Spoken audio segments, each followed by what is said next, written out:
खाऊन झोपली. खाऊ चल चल गं, कसं झालं सांग. हॅलो, हाय, नमस्कार. कसे आहात तुम्ही? मजेत आहात ना? स्वागत आहे तुमचं आपल्या नवीन यूट्यूब चॅनलमध्ये, ज्याचं नाव आहे सोनाज फॅमिली व्लॉग. तर मी आज तुम्हाला आपल्या वुमन्स डे स्पेशल आपलं रुटीन शेअर करत आहे. आज आहे वुमन्स डे. तर आज वुमन्स डे आणि संडे पण आहे. तर चला म्हटलं काहीतरी बनवावं. तर आज त्याच्यासाठी मी इडलीचं बेत बनवलं आहे. आज मी इडल्या बनवणार आहे.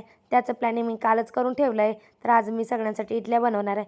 वुमन्स डे म्हणजे काहीतरी स्पेशल असतं ना, म्हणून म्हटलं चला स्वतःलाच त्रास देऊन इडल्या बनवूया आणि सगळ्यांना खाऊ घालूया. तर तुमच्याकडे वुमन्स डेसाठी तुम्ही काय सेलिब्रेट केलं नक्की कमेंटमध्ये सांगा. तर महिलांसाठी असा काही स्पेशल दिवस नसतो. स्त्रियांना रोजचं काम रोजच करावं लागतं. असं वुमन्स डे आहे आणि तिला बसून कोणीतरी खाऊ घालेल असं कधीच झालं नाही आणि याच्यापुढं पण होणार नाही. आम्ही तर रेग्युलरमध्ये जसं चालू आहे तसंच रेग्युलरमध्ये आपली जे काही आपलं रुटीन आहे ते चालू असतं, तेच तुमच्यासोबत शेअर करत आहे.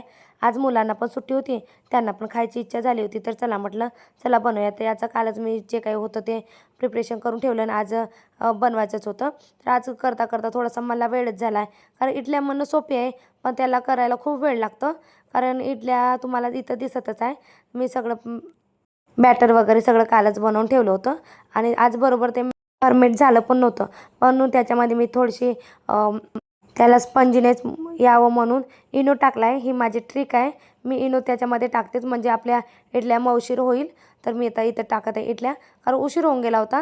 कारण आज संडे असल्याने थोडंसं मी लेट पण उठले आणि माझी तब्येत पण बरोबर नव्हती. तर थोडं लेट उठले आणि इडल्या म्हटलं तर भरपूर काही काही काम निघतं. तर त्याच्यामुळे म्हटलं चला बनवते आणि साईडला मी शेंगदाण्याची चटणी पण बनवत आहे. नारळ आज मिळालं नाही म्हणून चला म्हटलं शेंगदाण्याची चटणी बनवत आहे. तर शेंगदाणे मी पहिली तर भाजून घेईल चांगल्या पद्धतीने. तर एका हाताने कॅमेरा पकडून आणि एका हाताने बनवत आहे म्हणून थोडासा कॅमेरा हलत आहे. तर तुम्ही समजू शकता एका स्त्रीला सगळं मॅनेज करावं लागतं आणि वुमन्स डे आहे. तर तुम्ही नक्की माझ्या चॅनलला, जे कोणी माझ्या चॅनलवर नक्की आहे नवीन आहे त्यांनी चॅनलला नक्की सबस्क्राईब करा आणि कमेंट करायला विसरू नका. कमेंट नक्की करत जा. तुमची एक कमेंट मला नवीन ब्लॉग बनवण्याची प्रेरणा देत राहील. तर ही आता आपली झाली इडली. तर मी त्याला चेक करत आहे. मी स्पूनने त्या आतून बरोबर व्यवस्थित शिजली की नाही हे चेक करून घेईल. तर थोडंसं कच्च्या टाईपचं दिसलं म्हणून मी त्याला पुन्हा झाकून ठेवलं आहे आणि मी आता बाजूला आपलं शेंगदाण्याचे वरचे शिलटे काढून घेत आहे. कारण मला शेंगदाण्याची चटणी पण बनवायची होती.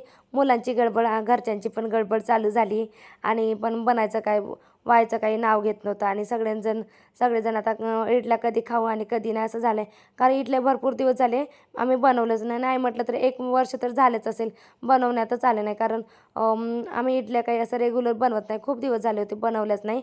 1 वर्षाने मी आज इडलीचा बेत बनवला आहे. ते पण चला म्हटलं आज महिला विशेष म्हणजे वुमन्स डे आहे, मुलांना सुट्टी पण आहे. हे दोन्ही तिन्ही मी गोष्टी लक्षात ठेवून आज इडल्याचं प्लॅन बनवला आहे. तर इथं चिराग पण आला आहे, मला थोडासा त्रास द्यायला आणि कामं करू लागला. त्याला खूप आवडतं मला मदत करायला. तर तो करत आहे एक साईडने. तर मी इथं चेक करत आहे. आता व्यवस्थित शिजलेले आहे आपल्या इडल्या. तर आता मी काढून गेली 1 बाय 1. तर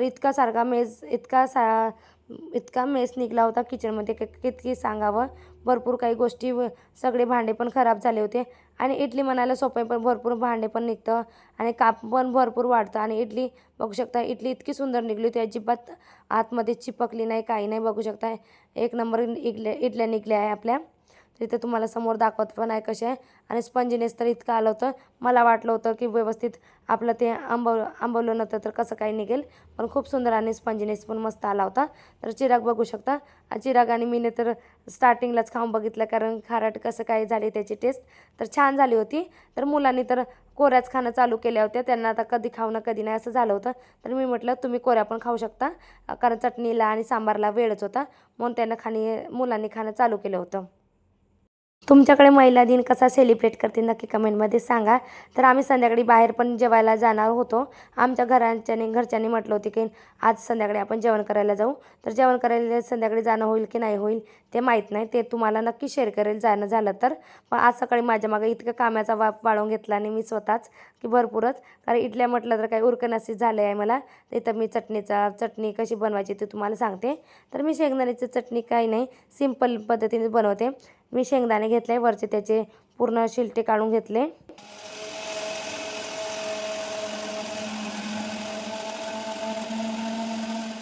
शेंगदाण्यामध्ये थोडेसे लसण, हिरवी मिरची, जिरा असं टाकून मी त्याला थोडंसं पाणी टाकून त्याची पेस्ट बनवली.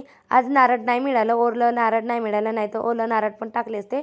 आणि त्याला मी एक छानसा मोहरीमध्ये तडका दिला आणि वरून मीठ टाकलं आणि आपला धनिया टाकला.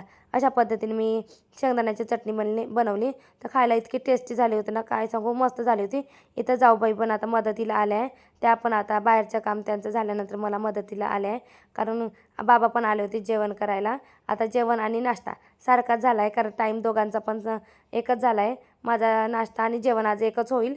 तर चला म्हटलं दोघी पण मिळून हात चालवू, तेव्हाच आपले कामं लवकर होईल. तर इथं मी पटापटा बाकीच्या पण काढून घेत आहे आणि भांडे पण त्याचं क्लीन करून दुसऱ्या पण त्याच्यामध्ये टाकायला बरं राहील, म्हणून मी पटापट इडल्या काढून घेत आहे. तर जाऊबाई दुसरं काम करत आहे. दोघी असल्यानं काम पटापट होतं. एकटी म्हटलं तर थोडा वेळ लागतो, पण दोघी बोलता चालता पटापट कामं होऊन जातं. इथं पाणी पण कमी झालं होतं इडलीच्या पात्रामधलं, तिथं पण पाणी वेळोवेळी टाकावं लागतं, नाहीतर आपल्याला पाणी लवकरच तिथलं कमी होऊन जातं आणि जळायला होऊन जाते. म्हणून मी पाणी पण थोडंसं ॲड केलं आणि पुन्हा इथं मी इडल्या चालूच आहे. आपल्या 2-3 वेळा काढल्या तरी पुन्हा बाकीच आहे, कारण आम्ही सगळ्या जणांना भरपूर लागेल आणि शेतात पण द्यायचं होतं. आमच्या शेतातल्या दादांना पण द्यायच्या होत्या, म्हणून तुम्ही करताय. तर इथं साईडला जाऊबाई सांबार बनवत आहे. सांबार पण सिंपल पद्धतीनंच बनवेल. सांबारासाठी मी स्टार्टिंगलाच म्हणजे सुरुवातीला सकाळी उठल्याच लावलं होतं आणि बाकी मग मी साईड बाय साईड करण्याचा प्लॅन केला होता.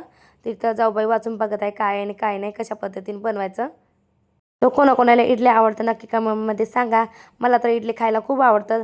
आमच्या घरच्यांना खूप आवडतं, पण आम्ही काही जास्त करून बनवत नाही, कारण थंडीमध्ये तर ते व्यवस्थित होतच नाही. त्याला 2 दिवस ठेवावं लागतं. आता उन्हाळ्यामध्ये तर बनवत जाईल आणि मुलांना बनवायला जावं तर सुट्ट्या राहत नाही आणि संडे आमचं कामामध्येच निघून जातो, तर आम्ही काही जास्त करून इडल्या बनवत नाही. तर आज खास करून बनवल्या आहे. तर इथं मी शेंगदाण्याच्या चटणीला तडका देत आहे. थोडंसं मी तेल घेतलं. तेल घेतल्यानंतर त्यामध्ये थोडंसं राई टाकेल. राई चांगलं तडकल्यानंतर त्यामध्ये मी पूर्ण आपला जे काही पेस्ट बनवली आहे ती टाकून देईल. त्यानंतर थोडंसं मी त्यामध्ये मीठ टाकलं नव्हतं ना, त्या म्हणून चवीपुरतं मीठ टाकल्यानंतर थोडंसं पाणी ॲड करेल, कारण शेंगदाण्याची जे पेस्ट केली होती ती खूप घट्ट होती. थोडंसं पाणी ॲड करेल, म्हणजे आपलं थंड झाल्यानंतर पूर्ण घट्टच होईल. तर ते खूप घट्ट आहे, त्याच्यामध्ये थोडंसं मी पाणी ॲड करेल. म्हणजे आपला पॉट पण धुवून त्याच्यामध्ये पाणी ॲड केलं. आता तुम्हाला पातळ दिसत आहे, पण ती थोड्या वेळाने घट्ट होऊनच जाईल. हवा लागल्या की व्यवस्थित ती घट्ट होते. तर इथं मी बाबांना ताट करून देत आहे, कारण बाबांना शेतात जायचं होतं, त्यांना पहिले ताट करून देतं. मुलं पण बसून खात आहे, त्यांना पण दिलं आहे मी. इथं सगळ्यांना इडल्या दिल्या आहे. मुलांनी पण इडली इडली म्हणून सकाळपासूनचा गोंधळ घातला होता. त्यांना मी विचारत आहे कशी झाली म्हणून.